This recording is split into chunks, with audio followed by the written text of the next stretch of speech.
Hello, my name is Gaby Simons, and I'm a registered dietitian nutritionist in the greater Boston area of Massachusetts in the United States. And today I'm going to be talking to you about nutrition for recovery. So for people with substance use disorder who are in recovery and why nutrition matters during recovery, what a healthy eating pattern looks like in broad terms, and discuss weight and body change during recovery due to medication and changes in appetite, particularly the return of appetite, and how to deal with that. So I'm going to share my screen. And if you have an interest in sharing this content with anybody, please do. I'd love this to reach as many people as possible if it can be, so that it can be helpful. And I also would love to engage with you if you want more information, or if you want one-to-one counseling or coaching, or know somebody who does want one-to-one support with nutrition. I'm currently available at Gaby_Simons_coaching on Instagram. And that's the best way to reach out to me for services. And I'll leave more information in the notes section. So with no further ado, I will share my screen. So why does nutrition matter during recovery? Oftentimes, the substance of use or misuse replaces food. So people will barely eat food while using, and that could be alcohol replacing food, or a drug that reduces the appetite so food isn't consumed, which can lead to nutrient deficiencies. Also, the substance may replace nutritious foods. That's the typo, should say nutritious foods, and that can lead to nutrient deficiencies. So in that case, in some cases, it's not that the person doesn't eat, it's that the person will eat more highly processed foods that are high in sugar, salt, and fats, but low in vitamins, minerals, antioxidants, protein, whole grains, and fiber is a big one as well. And so highly processed foods, food processing is a spectrum. And so we have minimally processed foods, and highly processed foods. Minimally processed foods are usually a single ingredient. So that could be a piece of raw chicken. It could be a fruit or a vegetable. It could be a raw nut or seed, or even a roasted nut or seed without salt. And then a processed food is one that usually has 2 to 3 ingredients. So it will have maybe salt and oil added. For example, this could be fruit that's canned in syrup. So the syrup is the additional ingredient. It could be, let's see.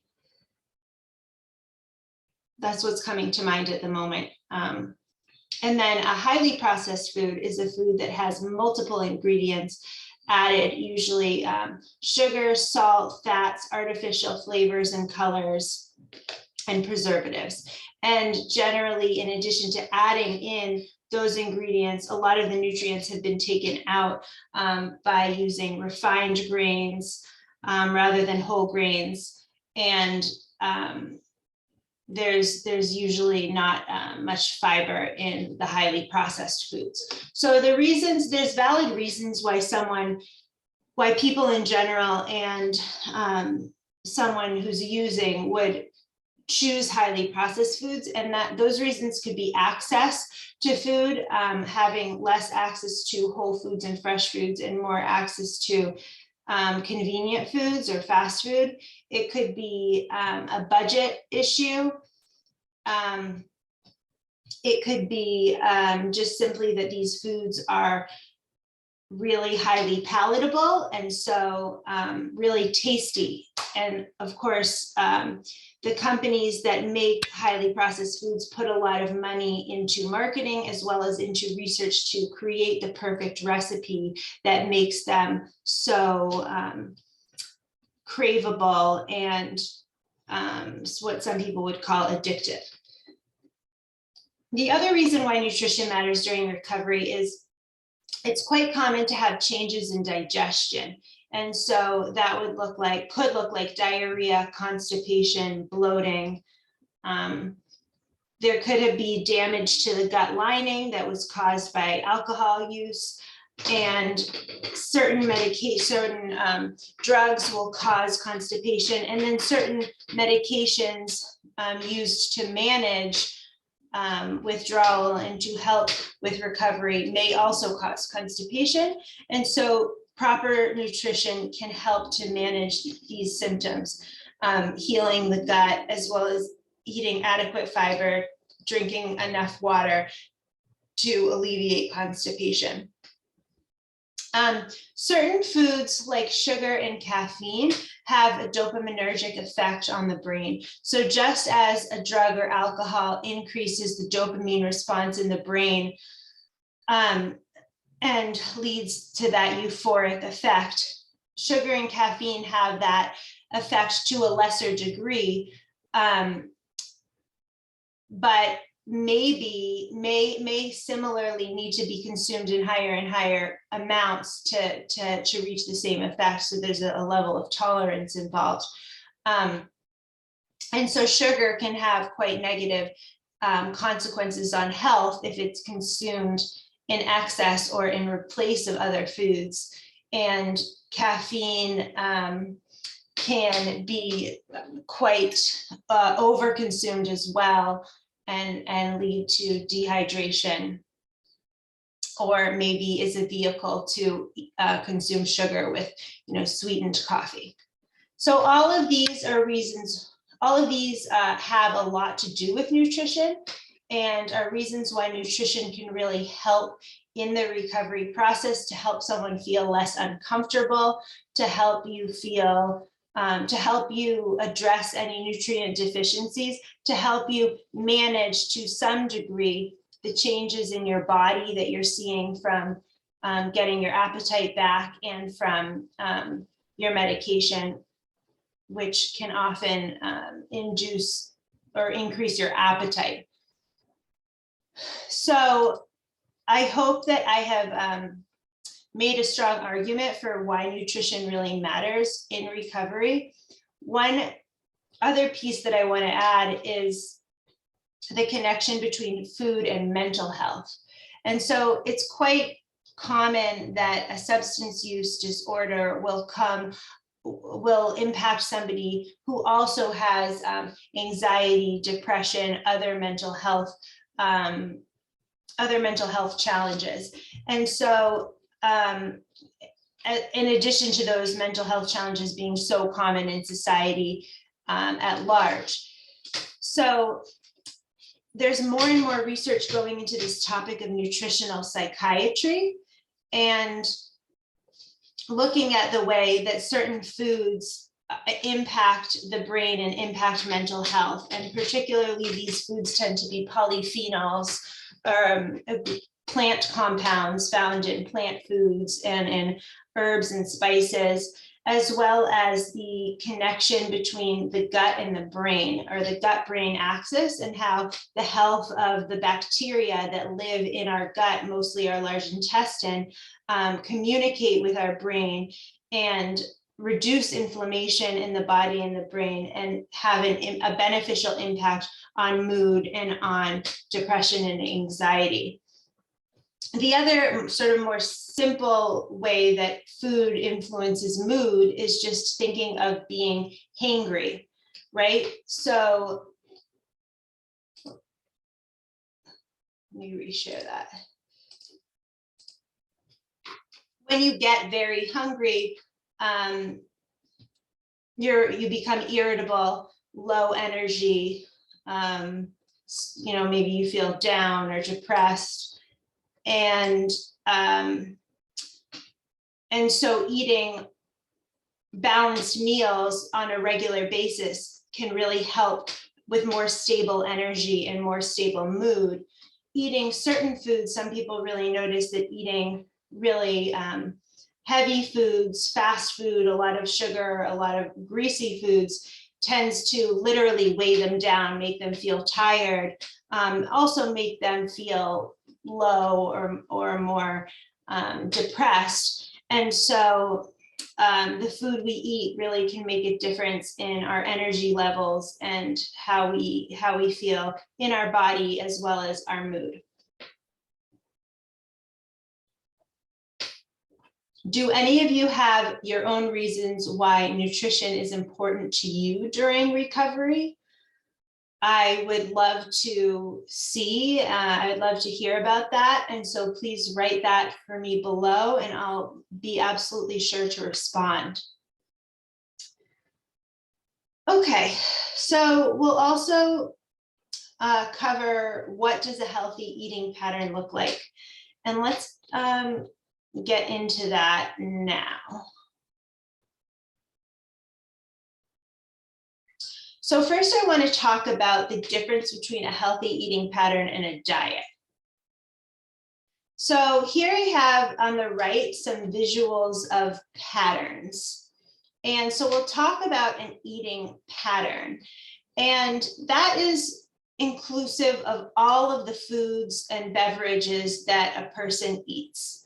I also like to include the timing and the frequency of food as well.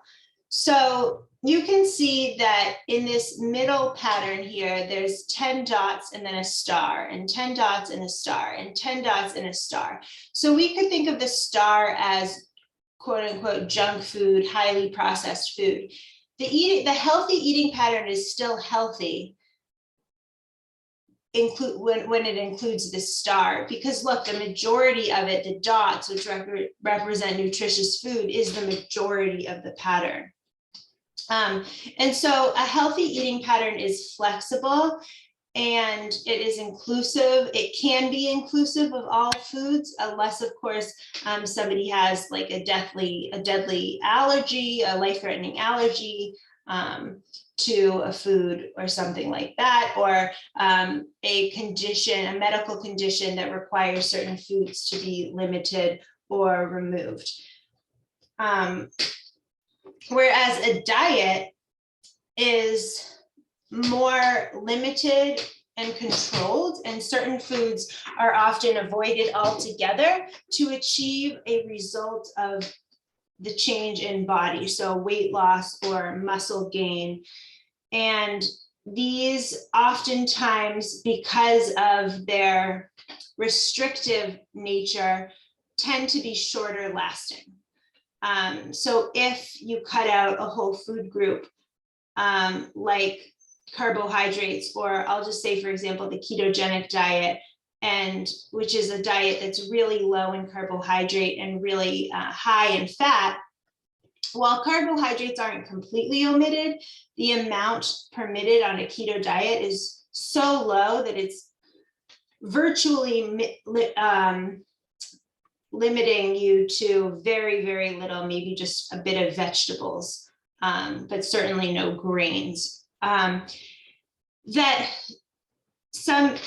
is hard to maintain for social reasons, because food is a part of social occasions and many different things are served.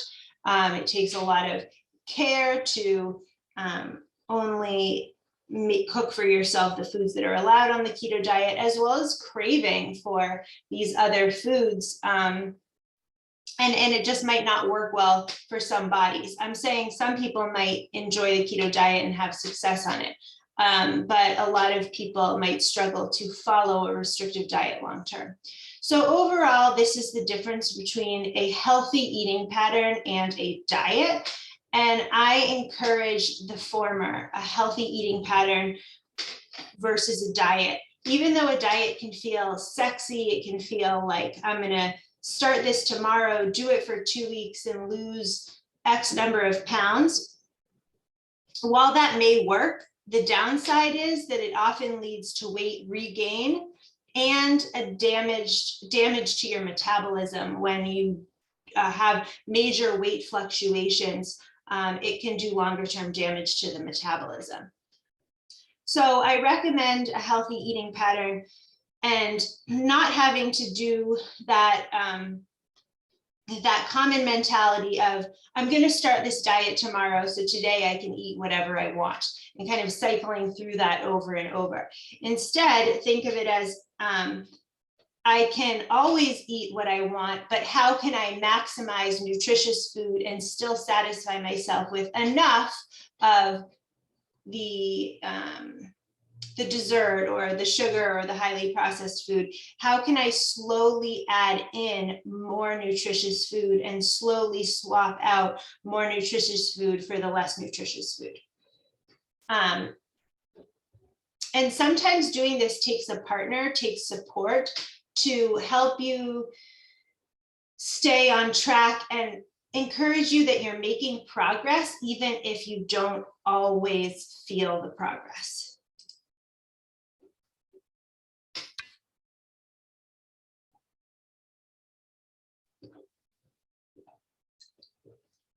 So here we have two elements of a healthy eating pattern. There's the what and there's the how often. I'm going to start with the how often to eat, because it's common in recovery that people have changes in appetite due to medication. You may not be hungry during the day and then tend to eat more at night, or you may intentionally skip meals or in order to lose weight or something like that.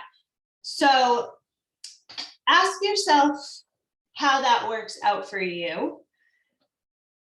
And it's quite common that if you do skip meals, that at night you'll eat more than you wanted to, or more unhealthy foods or less healthy foods. So I had someone tell me that I guess another version of this that's different than skipping meals altogether, it's to eat clean during the day or be good during the day, which for this person looked like salad and chicken. And then at night, he found himself wanting 4 bowls of cereal or several pieces of cake in order to feel satisfied. And so that conception of being good and eating clean is one that allowed only for vegetables and protein, chicken and salad. And there were no other carbohydrates. Vegetables have a small amount of carbohydrate, but there was no grain or starchy vegetable in that meal. And so I thought, that could be the impetus for craving cereal and dessert to that extent, because the body might be wanting the carbohydrates. And so I suggested, okay, the chicken and the salad, great. Can you add in some potatoes, some sweet potatoes, some brown rice, even some white rice, if that's what you have access to or prefer, and see how that impacts your desire to eat lots of cereal or desserts later at night. And so that's an experiment you can try as well, to let go of this notion of being good during the day, especially if it's backfiring on you at night. That may mean you need to allow yourself to include more of your favorite foods during the day. Maybe you have a little bit of that cereal with your breakfast. Maybe you have a small dessert after lunch, so that you don't indulge or binge on those foods later, and also so that you don't have to deal with that guilt of having been bad or broken your diet or your plan. If you never plan on eliminating something altogether, you don't have to deal with feeling like you failed, which you didn't,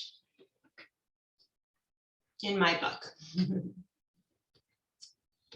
Okay, so this is the Harvard Healthy Eating Plate, Harvard University, and I'll put the source for this in the notes. It's a little bit different than the My Plate, which you may have seen, which has milk instead of water, and it doesn't have the healthy oils, and the wording's a little bit different. So this is one method of conceptualizing a healthy diet. This isn't the only model to conceptualize a healthy diet. So I don't want you to think that this is, if your plate doesn't look like this, you can't possibly be eating healthfully. I know in different cultures, certain foods may be eaten more or less. But what I like about this model is that it's easy to view it as a plate of food that you can model your own after as you're taking food, cooking something, or assembling a meal. And so the biggest thing to notice here is that half of the plate is fruits and vegetables. So we're talking about the relative quantities of food. Half the plate is fruits and vegetables. Do we eat both fruits and vegetables at every meal? Not necessarily. Do you have to eat both fruits and vegetables at every meal? Not necessarily. Someone said to me, and I liked this, that you can think of this as a whole day's worth of food. And so in a whole day, the biggest food group would be vegetables. And in that day, there'd be a bit of fruit. And also in that day, you'd have some whole grains. And I think it's fine to include some refined grains, or white bread or white rice as well here. And you'd also have some protein foods in that day as well, in addition to lots of water and healthy oils, which are not going to be on the side. They're really going to be part of your food, like your salad dressing, or oil that's your vegetables are roasted in, and that your proteins are cooked in, etc.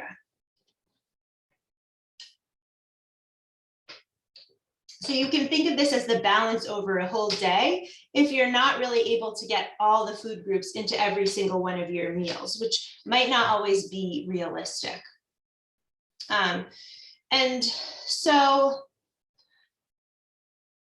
these, I also like this plate because it implies getting a varied diet. So we talked earlier about how nutrient deficiencies can be common in recovery and in people with substance use disorder, especially as they're just starting the recovery process. And so by eating all of these different food groups, you're going to be getting all of the vitamins and minerals and macronutrients, including protein, that your body needs. In certain cases, if you have an acute deficiency, you might also be recommended a vitamin or a multivitamin by your medical provider, and that is fine. What I don't recommend is to take a multivitamin just because you think, well, I can take this pill and I'm covered, because you're not covered, especially if you don't also watch your diet. So if you take a multivitamin and think I'm getting all my nutrients here, so it doesn't matter what I eat, you could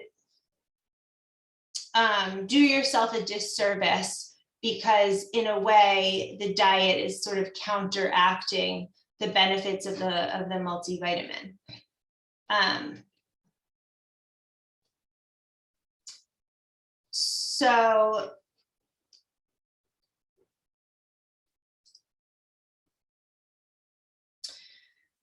So I'm going to take a break and pause for a moment, and you can reflect on if there's anything you have a question on so far, you want to clarify, maybe that you disagree with, you can feel free to write it in the notes. So I'll give you a moment to do that.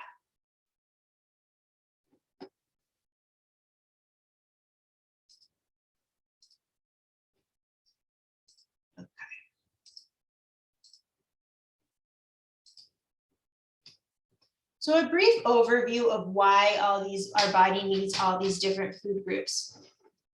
All foods are made up of only 3 macronutrients, and those are the nutrients that provide energy in the form of calories. And those 3 macronutrients are carbohydrates, fats, and proteins.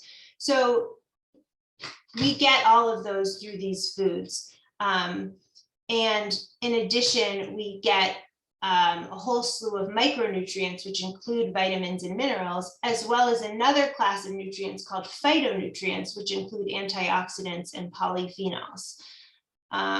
Many polyphenols are antioxidants.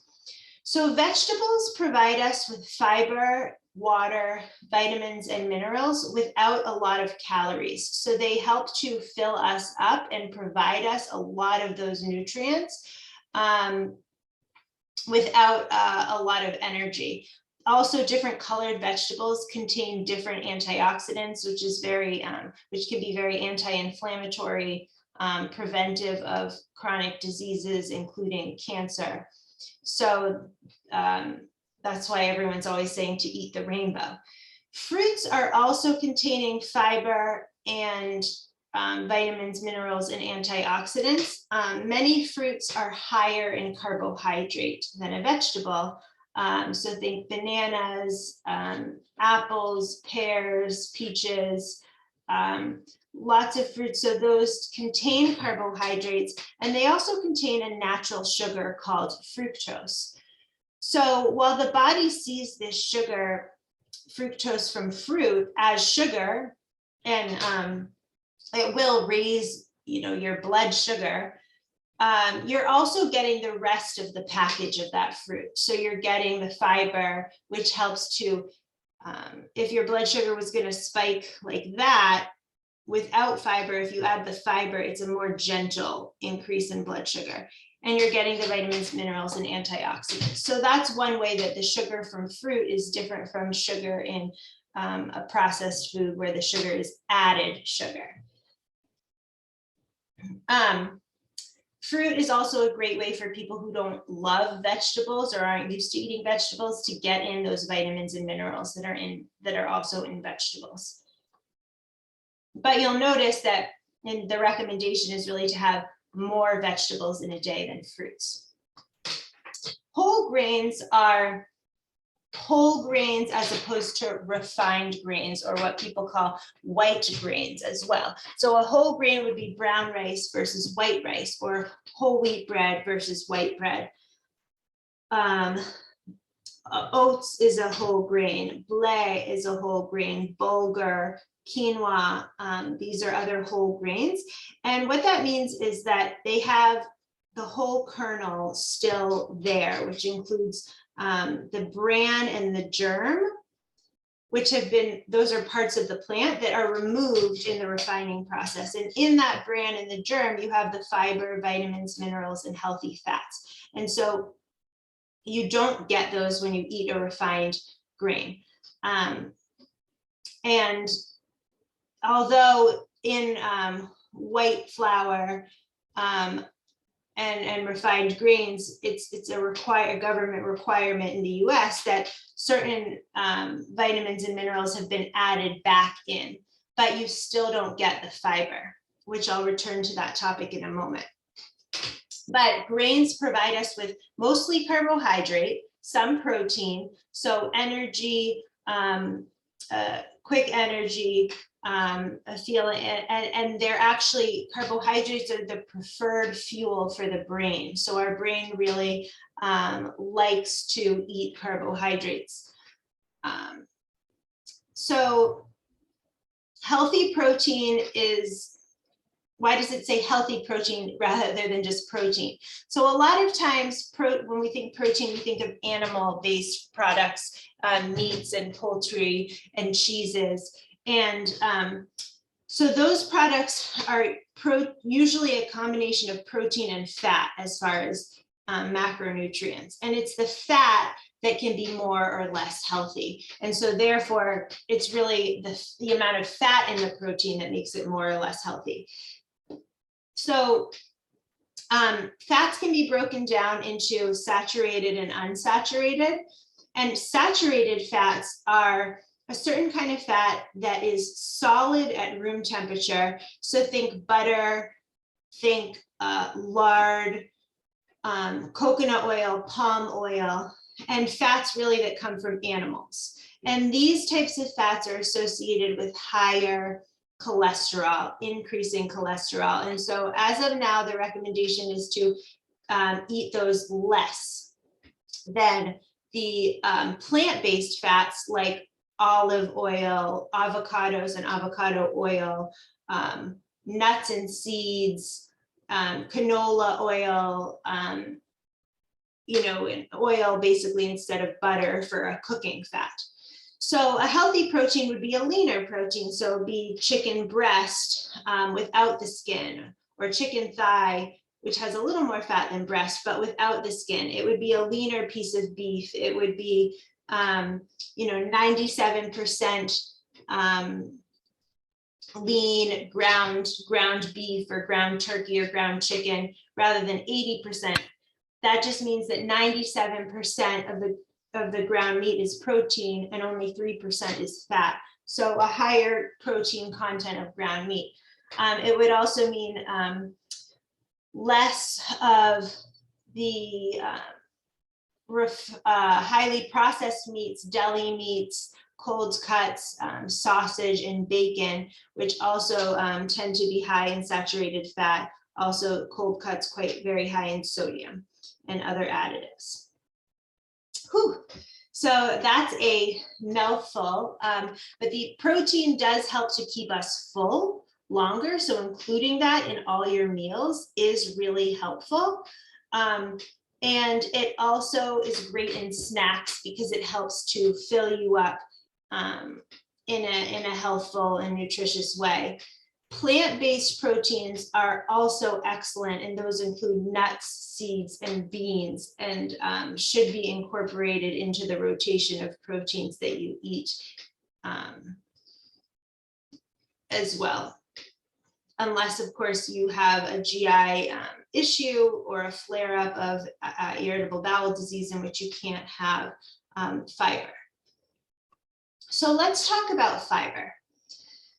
Fiber is a type of carbohydrate. So you're going to find it in vegetables, fruits, whole grains, and plant-based proteins. And it's a type of carbohydrate that our body can actually not digest. And so it travels from our mouth through our small intestine undigested. And it reaches our large intestine, and it's there where something happens to it. So the bacteria or the bugs that live in our large intestine are so important to health that they're now starting to be considered an organ unto themselves. And they eat the fiber and break it down and turn it into other amazing compounds that help our health. So they eat this fiber and they make compounds that our body can use that reduce inflammation in the body and in the brain, that help regulate metabolism, that boost our immune systems. And so there's so much to be said that could be a whole other topic. But most Americans do not eat enough fiber. And so the recommendation is about 25 grams for women, 38 for men. So think between 25 and 40-ish grams per day. A couple other reasons why fiber is great. There's two categories of fiber: soluble and insoluble fiber. Soluble fiber is, for example, found in higher quantities in oats. Soluble, and many other foods, but soluble fiber dissolves in water. And so when we eat it and it enters our digestive tract, it forms a gel. And so you can think of your digestive tract as a tube, like a paper towel tube, right? And you eat this fiber and it dissolves in water, and you can think of it as a gel that's coating the inside of the tube. And the reason that that's a good thing is that when you're also eating sugar or a carbohydrate that's broken down into sugar, it won't be absorbed into the bloodstream as easily because you have this gel and the sugar would have to get past the gel. So it really decreases the spike in blood sugar, which is good for overall health. The other thing is that in our digestive system, we all have bile because bile helps to break down fat. And bile is made with cholesterol. Now, bile swimming around in the digestive tract, and so is this soluble fiber, and they link up. And the soluble fiber binds to the bile, and then it goes all the way through, and we poop it out, we eliminate it. And that way we help to reduce our cholesterol. So fiber is one strategy for helping to reduce cholesterol. So soluble fiber is really what helps to build stool, to keep us regular, and to prevent constipation. It's just bulk and it goes straight through us and we poop it out. So I've talked about so many great benefits of fiber. So relieving constipation, reducing blood glucose spikes, reducing cholesterol, and feeding the microbiome, which in turn nourishes our health, both mental and physical health.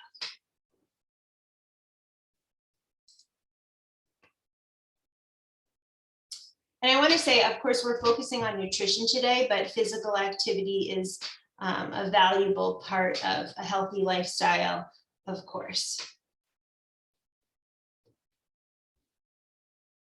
So you can see here that the focus is on water, and water would be as opposed to other beverages that contain added sugar, like coffee with sugar, tea with sugar, soda, energy drinks, etc. And so we don't actually need any sugar to live. We might think we do because it feels so good. Remember, it's dopaminergic, but we don't, so it releases dopamine in the brain, but we don't actually need it. And so thus it's valuable to reduce the amount of added sugar because it can add calories to our diet without adding any nutrition. And it can also cause damage to our metabolism by telling our body, oh, we have all this energy, we have so much that let's store it away, let's put it into fat stores, and that can have its impact as well. So we'll take, a 20-ounce bottle of Coca-Cola, and you can see that that has 65 grams of sugar. Well, that is 16 teaspoons of sugar in one bottle of Coca-Cola. And on the upper end of the limit of added sugar in a day, the dietary guidelines say about 50 grams for for an average person. So that in just that soda is quite a substantial amount more than that. And even this vitamin water has 28 grams of added sugars. And so you can see here that there's added sugar, there's total sugar and added sugar. So a nuance to sugar is that some foods have natural sugars that is just a part of the plant, and that would be fruits, some vegetables, and dairy, like milk. And therefore, even plain yogurt, because it's made from milk, will have a lot of sugar. We'll have we'll have some natural sugars in it. Added sugar is sugar that's added during processing or at the table, like putting a spoonful of sugar into your coffee. And it doesn't only mean table sugar, it also means sugar in the raw, it means honey, it means agave syrup, maple syrup, high fructose corn syrup, fruit juice concentrate. All of those are considered sugar because the body processes them that same way. So while the body sees natural sugar and added sugar the same, the difference is when you eat a piece of fruit that has natural sugar, you're getting the sugar, but you're also getting fiber, vitamins, minerals, water, and antioxidants. When you drink vitamin water that has only added sugar, well, they've actually added some additional nutrients, but you can see there's 0 grams of fiber. Fiber isn't even listed on the nutrition label, and so this will spike blood sugar pretty quickly. And lastly, I want to end with the Serenity Prayer and talking a little bit about the changes in the body that may be caused by medication and by simply stopping to use the substance of misuse. So the Serenity Prayer says, God, grant me the serenity to accept the things I cannot change, and courage to change the things I can, and wisdom to know the difference. So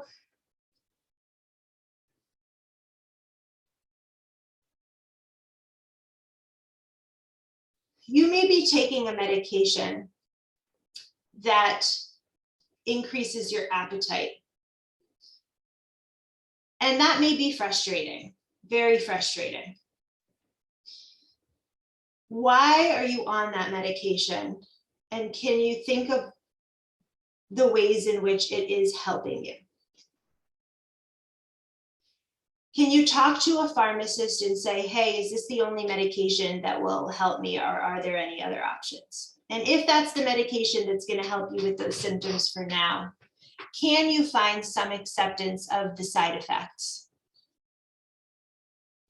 Can you find some acceptance of your body being at a higher weight than it had been while you were using? Because now you have your appetite for food back now that you're not using. Can you see, be grateful that you're alive and that you're not using, and understand that getting your appetite back after you stop using is natural and normal and healthy and a sign of life.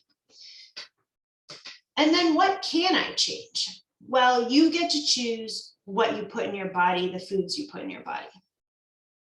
And while the biochemical pathways of medication are complex and beyond the scope of what we're talking about today, diet and what you put in your body does have an impact.